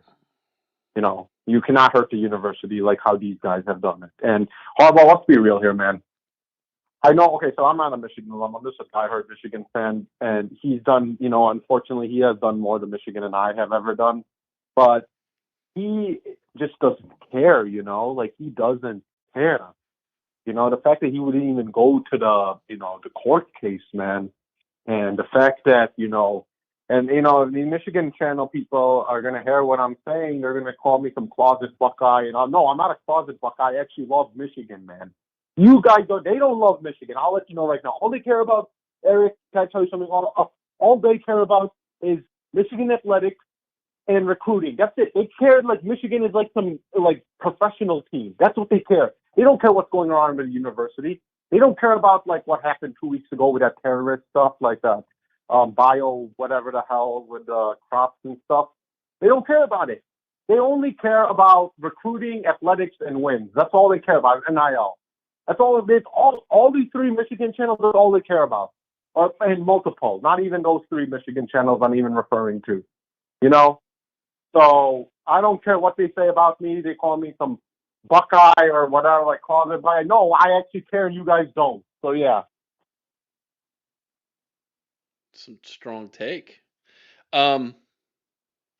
Yeah. I can relate to that because HBO just came out with a thing. I haven't talked about it yet, but it's Yeah. called Surviving Ohio State or Surviving Ohio State, I think is what it was called. And it's about I saw that. It's about the doctor who abused all those boys on the wrestling team. Yeah. It sickens me. It Yeah. it's And that, yeah. embarrassing, and quite frankly, that guy, that doctor, he's burning in hell unless he found forgiveness through the saving grace of Jesus Christ. The guy's burning in hell. Um, and it's a black eye on the university, and every Buckeye fan should be upset about it. That's how I think about it, and I think that the same thing could be said of Michigan right now. Now, not on that level.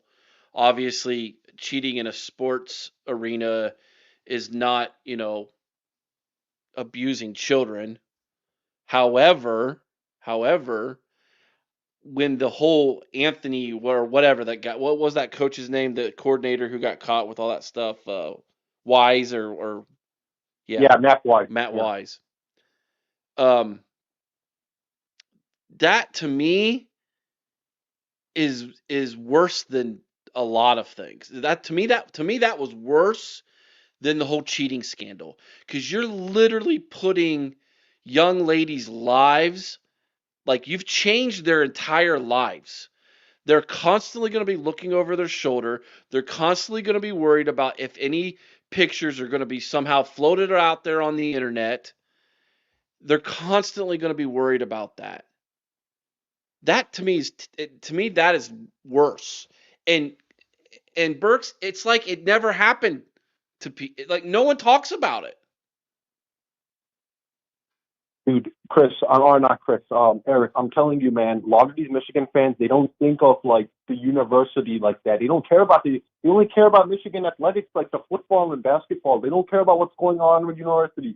Dude, the first thing I search up on Google every day, University of Michigan news, to know what's going on around the university, because of, there's been a lot of crazy stuff happening. I'm not going to lie.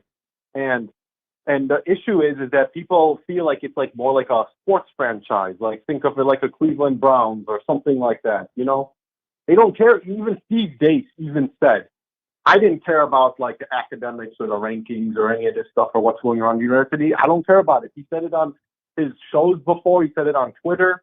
They don't care about what's going on in the university, man. Now, there's some alumni who the alumni care. There's many alumni who care, and there is probably some fans out there. But right now on YouTube, I'm letting you right now, I have not met one, so far, that cares about the university like that. It's sad, man. Like, what do you feel is more important, the University of Ohio State or Ohio State football team? Well, what's more important to you? I'll give you a perfect example. It's obviously the Ohio State University, because Yeah. I have walked through the halls of the James Cancer Facility as a pastor, Burks, many times. Oh, nice. I see the lives that are affected through the research and the terrific medical minds that that university has produced. Um, and so there's when someone asks me what am I most proud about the Ohio State University, I always look at the James Cancer Facility.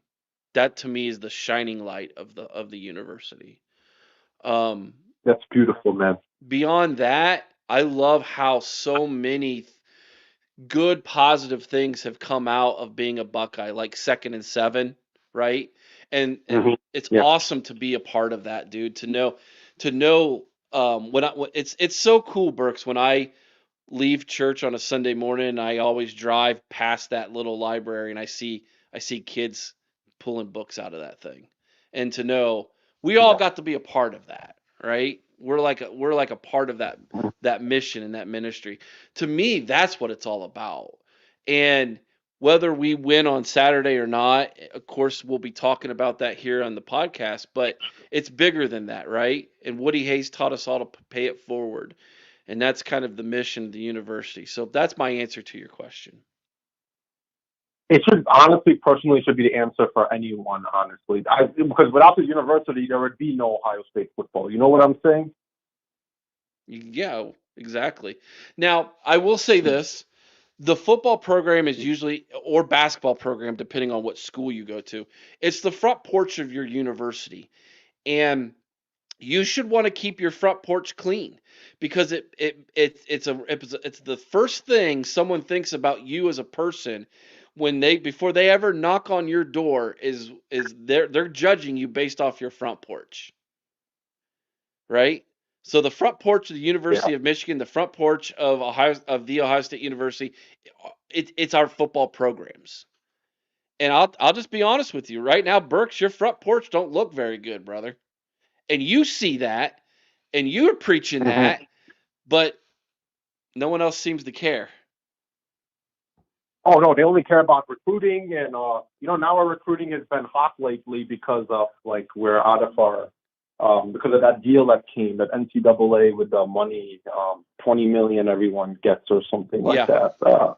You know what I'm talking about, yeah, and our recruiting violation. And I tell people, it's like, dude, I was just talking like 2 days ago on Mark Rogers' show. I was on a chat.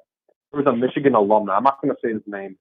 I know one of the guys on your chat was probably I think he was there actually. He saw me and him going back at it. But I told him it's like you're a Michigan alum and Connor Stallions and all this stuff, and he's like, oh no, I defend Connor Stallions because he was doing stuff when other teams couldn't, like he was trying to help Michigan out by doing this time stealing. So basically, you're telling me that you like it that he's cheating and that the huge reason why like our recruiting, you don't understand, Eric, how good our recruiting, like we can actually compete like close to you guys like because of the money. You're right, like you guys are like a bigger brand, let's be real here, right? Like you guys always get better recruits than us. It's just the brand, the development. But we're closing the gap, right? In some ways. And I'm just saying like, and we could close the gap even like close like more. But because of Connor Stallions and our recruiting violations and all that crap,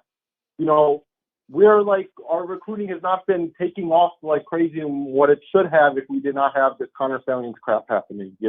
It's crazy. And they're still supporting him like he's some god. It's like it's mind blowing, man. it is. It is. It's crazy, dude. But Burks, I will go ahead and email me. You have my email, Yeah. theohilpodcast@gmail.com. Yeah. Email me. I'll get you in touch with Jerry. I'll reach out to Jerry and make sure it's okay to share his information with you. I think you guys should get in touch with each other. He might be needing a co-host. I think you'd make a pretty good one, and it would be good to hear. And the thing about Jerry I like is you can have a different opinion than him, and you can calmly have a conversation with the guy. That's what I like about it. Is Is he from Michigan? he's from Pennsylvania. Oh wow, okay, Pennsylvania. He's from Wow. Pittsburgh area. Yeah. Oh, okay, Pittsburgh. Okay, with Mike Vardo and those guys. Got yeah, Yep. yeah.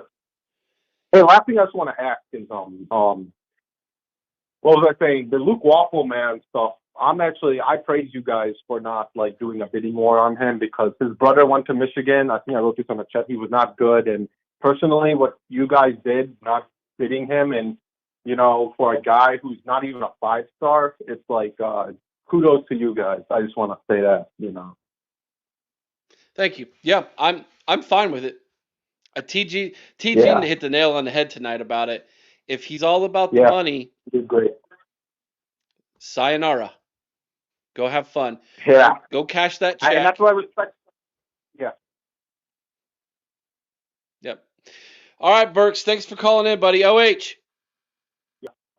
Yeah, no, I'm good, man. Take care. Yeah, yeah, man. Uh-huh. Have a good night, buddy. Yeah, you too, man. Bye. One of these days, I'm going to get him to slip up. Oh, Chris Wilds. He's a pretty good co-host, if I do say so myself. The UM front porch has broken steps, tattered rails, and a couch infested with bed bugs sitting on it.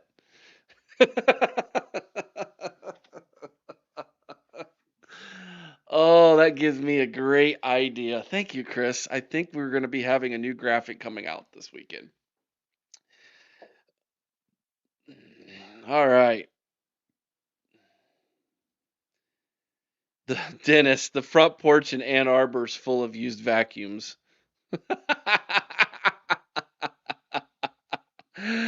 Oh, those are good, guys. Wait a minute. Steely? They have who has a picture of Connor Stallions as their emoji for membership? That's wild. That's just idolatry, man. Straight up. That is just idolatry. All right, man. Let's take one more phone call tonight. What up, Speedy? I don't know. You tell me, brother.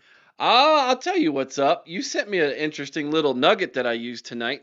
978 wins to 974 if the University of Dumb gets 3 years of victories taken away from them, which would put Ohio State ahead of them, despite the fact that they've been playing football for about 15 years longer than Ohio State. And Ohio State wasn't good for about the first 50 years of the program.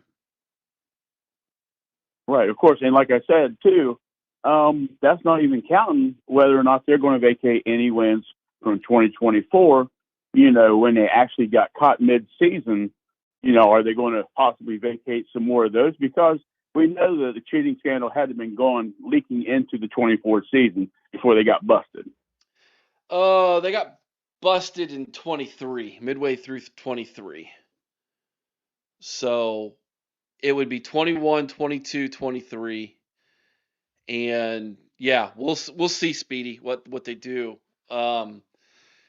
If they get all 3 years vacated, you see. Here's the thing about this fan base, and I don't know how much you interact with them online. I have to interact with them a lot more than I like because they're always in my chat. I wish I wish I would have started like screen capturing all the things that they say to me. And I just recently thought about this. I'm like, I should really start saving all these receipts because it is so hard to be kind to them when all they do is just they ridicule me, they make fun of me, they antagonize me constantly. I kid you not, Speedy. Burks and Jerry are the only two in that fan base who've never said a bad thing to me. They're the only two. It's crazy. They're good dudes, man. But just remember this, man. Everyone's throwing shade at you, brother. You just keep taking the high road. They're going to hate you because they ain't you. Yeah, well, and I do. I usually ignore them. I've quit just going. I just quit going back and forth with them because I'm like, whatever. I mean, you're never going to listen. You're never going to sit there and have a conversation with me about it. I've tried to be polite and whatever. I just whatever. I just ignore them because it's yeah, crazy. That's what I told the Wild Man. Way back when he was so obsessed with just beating the crap out of him, this, that, and the other. I was like, dude, why you invest that time and energy into people who are so delusional that they have to put TGIF on their shoes to tell them that toes go in first. Toes go in first. I've never heard that before. That's pretty funny. But speaking of Chris, he told me told us while you were gone, you were camping. Mm-hmm. So I wanted to, ask you did you have a good time with that, brother? Yeah. So my wife and I own a camper. It's a 37-foot camper, travel trailer, and we like to we were weekend camp warriors. We were. We like to go out on weekends when the weather's good and go camping, and once or twice a year we like to take it to the local campground here in Delaware and just go there for the week. My wife has her summers off because she works for the school system, and yeah, so it was nice. We used to have a pop-up camper, Speedy. One of those little pop-up campers, and we We did that for a couple years, and then I quickly said this ain't gonna jive with me. So I went from camping to glamping, as they call it now.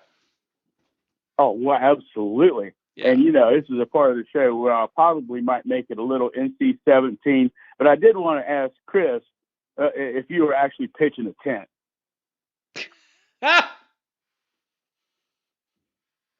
Wow. But Listen, anyways, buddy, beyond that, sorry for my bad joke. I have it. I was going to say. I gotta be careful how I answer this question too. We're just gonna ignore it. Right? Moving on. Moving on. Speaking of being rated and all that, if TG and the Wild Man are going to be doing a show, we're going to have to at least put that NC-17, if not rated R. Yeah. And I also want to be on that call-in show, brother. Oh, it's not gonna be a call-in It's show. gonna be wild. Listen, I don't. When you do a show with TG, you hand her the microphone and you let her go. She's gonna tear it up. No doubt. She's going That's to my girl right tear there, it man. up. I love. She's very, very knowledgeable and everything. I caught the episode. It wasn't live, unfortunately, because I was out, had other obligations, but I couldn't watch it live. But I watched the Robert Smith interview after that, and it was superb. I mean, I loved it, man. It was a great interview. Fantastic. He was fantastic. And we're gonna have another good one Sunday night. Tim Anderson's gonna join the program again. He joined this the Buckeye Lounge a couple months ago. He's gonna be with us this Sunday night. So we're gonna have another Buckeye interview. I'm trying to set up a couple more here. Yeah, we're gonna have a couple more Buckeyes join the program. We'll have Ryan back on the program again. I'm gonna get John Kennedy to join us on a Sunday night. So we've got some big time guests. The closer we get to the season, the guests really start to get big time here at the OHIO podcast. Awesome. Yeah, I can't wait, brother. And I got one more thing or whatever, and I'll let you get on because I know you usually have a full bank of calls. And frankly, I got to get up at 4:30 in the morning and be at work. So by 5:30. But anyways, I just want to touch about the Sincere Johnson. I think it's a great get for us. I think he's definitely going to be an asset, but he might be one of those guys that might be able to move from linebacker to maybe an edge or something like that. Basically what I think we're going to do with CJ Hicks this year. right. I think he's just really talented. He's really fast, and he's even dropped a little bit of weight too to get more mobility and even faster. Now the Waffle situation, Waffle House. I'm not going to bag on the kid or whatever, but he just didn't really sound like Ohio State material. If you know what I mean. I'm not, like I said, I'm not dogging on him, but just listening to him kind of talk and all that stuff, I was just like, man, I don't know that he would be a good fit. Well, Mika loved him. She wanted him bad, and you'll see tomorrow morning's video with Mika and I. She goes into it. She dives into the weeds. She doesn't think this thing's over yet. She still thinks that there's a possibility we could still end up getting him down the road. I don't want to spoil it all because I want you all to watch it, but she has an interesting take on it. But yeah, I to be quite honest, I never felt as strongly about him as Mika did. Just my 2 cents. I never got a good vibe that he was going to be a Buckeye. And today kind of proved why I felt that way. He obviously his motivation at the end of the day was for a paycheck. That's not the kind of guy that's gonna put his heart and his pour everything into it. Yeah, and I think that's a lot. Yeah, I think that's a lot of the reason why he won't be developed like he would have been here at Ohio State and Columbus. And you know what my biggest problem with the kid when he did his little announcement today or whatever, and you'll like this, I'm sure. The kid did not even thank his mom sitting right next to him. He thanked his dad, his brothers, his friends from school, everybody else for supporting. I didn't hear him say one thing about his mom. He does that.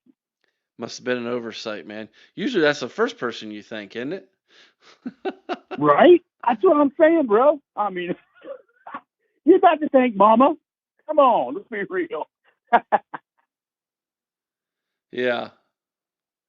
Yeah. So, yeah, that'll be interesting. That would be interesting, man. Yeah, you know, and can we go can we circle back to Sincere Johnson for a minute?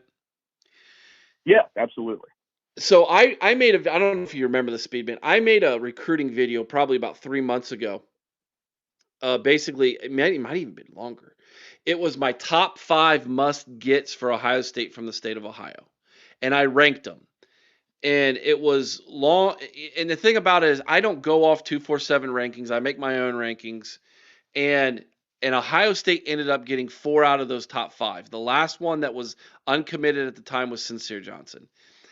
Next to Maxwell Riley, who was number 1 on my list, Sincere Johnson was number 2. To me, he is a quintessential scarlet and gray Ohio State, born and bred, needs to be a Buckeye. We got to get him, and we got him, and that was massive for us today. And now he gets to be put into one of 2 rooms. You called it. I say this in the video tomorrow too. I'm not so sure he doesn't end up on the defensive line when it's all said and done, but it sounds like he's going to start in the linebacker room with James Laurinaitis. This is a kid who is an impact defensive player. He's a plug and play. You put him in the center of your defense. He's going to start for a couple years. Could possibly be an All-American linebacker at Ohio State. How long has it been since we've had an All-American linebacker at Ohio State? It's been a while. Oh, yeah, it's been a minute. This is an All-American level linebacker at Ohio State. This was huge for us today. This is a big, big win. Next to Maxwell Riley, in my opinion, it goes Chris Henry Jr., Maxwell Riley, Sincere Johnson. Those were the big 3 in my mind. Yeah, oh, absolutely. But you know, even if we don't end up getting waffle or whatever, obviously we don't stop at recruiting just one guy for one position. You know, we've got the staff and the know-how with development, this, that, and the other, to have someone right beside him. I'm not going to say behind him, because that guy could be just as good, if not better, than the initial guy that we were pursuing. You know, I mean, next man up, even in recruiting, brother. Yeah, exactly. Exactly. And the thing about Ohio State's recruiting is we have more resources than most universities.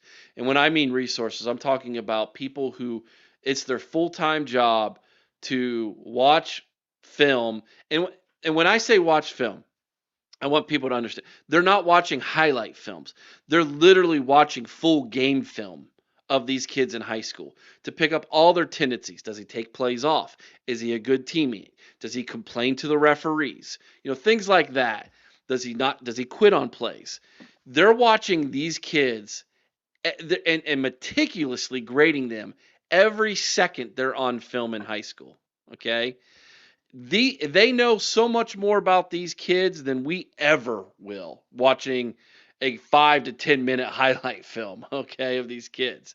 And they have backup plans for their backup plans when it comes to recruiting. Ohio State has been so far ahead of the game compared to most universities when it comes to recruiting. Like, let's take Purdue, for instance. Purdue's recruiting department probably has like 5 guys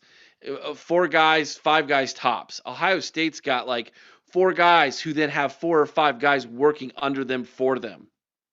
Okay? Like it is so deep at Ohio State when it comes to recruiting. So I'm never too worried about it. I get a little bit worried sometimes. I mean, last year I was getting a little bit worried about our offensive line recruiting, but you know, we're gonna be fine when it comes to that. So yeah, I'm with you, brother. Yeah, I agree. Yeah. Anything else, my man? Just one thing, brother. Did I see on there earlier that Jerry Emig is retiring? Yeah, I'm going to talk about that next. Yep, on my way out. Okay, well, I'll hang out for that or whatever. Like I said, I got to hit the bed, but whatever. But you know quick. what? I got to say, I'm kind of glad about it, man, because we should have had more players, more awards, and all this other stuff.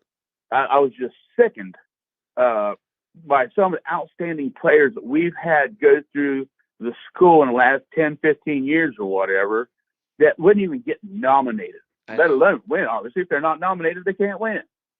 I know. So yeah, I'm going to talk about that in a minute. So it's frustrating at times. So all right, my man, I appreciate you so much, Speed Man. Thank you for calling in, brother. Yeah, no problem. I'm going to say right now, I'm putting in Caleb Downs for the Thorpe Award, hands down. Should be, yeah. They should. I'll die on that hill, bro. That kid is so electric, and he reads the run better than any back, safety, cornerback, or anything like that I've ever seen. Probably even in the pros. I mean, he's that dynamic. Agreed with you, brother. All right, my man. Appreciate you, Speedman. Have a good night, brother. OH. Hey, you too, buddy. I-O! That was Speedy on the call tonight. All right, man. We're going to go ahead and end the phone lines there. All right, so let me get to this comment. Oh man, did I not star it? Gosh darn it.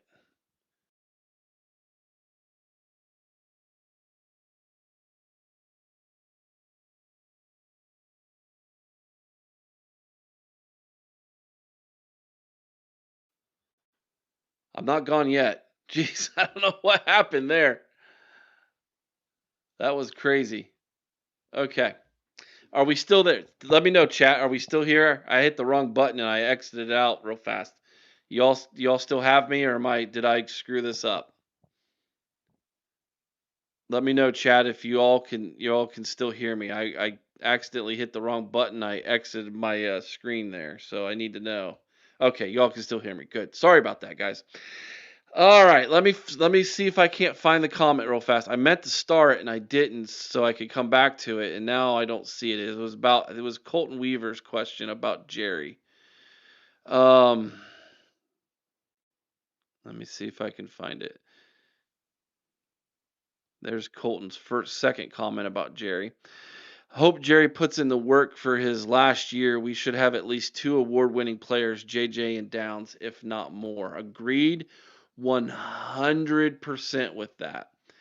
So Jerry is the I forget his exact title, exactly what it is, but he's like the information he's like the media relations and information director. I think it's called information director of the football program, but I think he's in charge of all the athletics. There it is. Missed a few shows, but what are your thoughts on Jerry Emig retiring? I have not commented on it yet. This will be the first time I commented on it. So I'm probably not going to be as hard on Jerry as a lot of other hosts are. I have had several friends at smaller universities who are the sports and information directors that's the title, sports and information directors at smaller universities. And it is a difficult job that entails a lot. There's a lot more to it than people realize. Jerry doesn't just sit there beside Ryan Day and call out media members for questions, okay? Which I find that portion of his job to be incredibly disingenuous and unneeded. Like, I'm pretty sure Ryan Day can point and say, yeah, what's your question? And he knows most of the names of the reporters anyways. And if he doesn't, all he's got to do is point and say, yeah, what's your question? And then when he's done taking questions, and say, all right, I've got 3 more minutes. I'll take 2 more questions, or whatever. Like the whole controlling the room to ask questions is just odd to me. I know he's the one who gives you your credentials. His department is the one who issues the credentials in media. I do know he does that. And I know another portion of his job, and the one that a lot of you are talking about, is he is the one who's supposedly promoting individuals for or players for individuals for individual awards. I'm not so sure that he hasn't been instructed by someone above him to not do that. Okay? There's a reason why.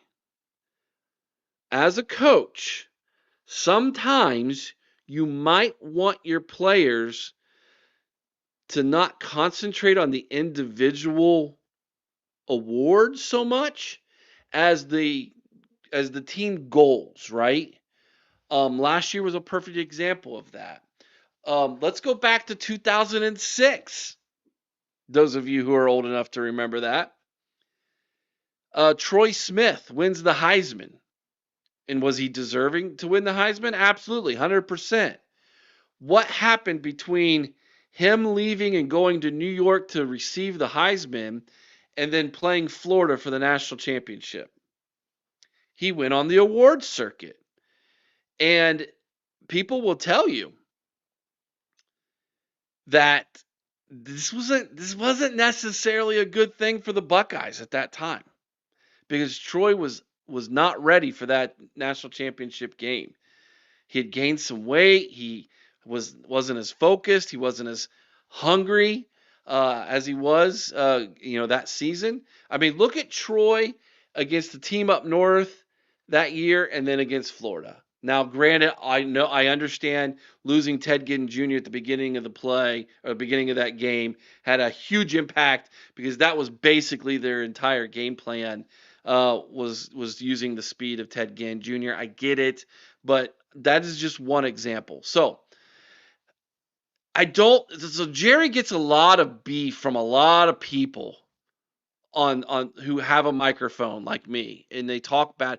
And I'm just telling you, from the people who I know, I'm friends with, who are in the sports information field, the director of sports information and media at their universities, at small colleges, okay? We're talking NAIA D3 colleges. Those guys, they burn the candle at both ends of the stick. They're never home. There's a terrible divorce rate for those guys, because they're married to the university and to athletics, and their wife feels neglected, okay? Guys need to be a little bit easy on Jerry. It may not be his call to do like Heisman campaigns for these players. I'm just straight up telling you, those guys answer to the athletic director, and those coaches often are the ones they're answering to. So, just food for thought. I don't know that that's necessarily 100% the way it is at Ohio State. I have no idea. I'm just giving you from a different perspective from the guys I know. They work it is a difficult job where they're constantly behind the eight ball and everything. So just something to think about. So there's always two sides to every coin. Now, if I'll say this, if it is his call and he's just choosing not to promote those kids, then shame on him, 100%. But I don't know that. I don't know that for a fact. Dennis. Ah, yeah, there's a lot of talk that he does play favorites, and he's one of them. That's some of the talk. But I'll also say this, dude. Some of those guys on the beat at Ohio State are meatheads, man. They are. I don't know how they got their jobs. I'm just straight up saying, man. I don't know.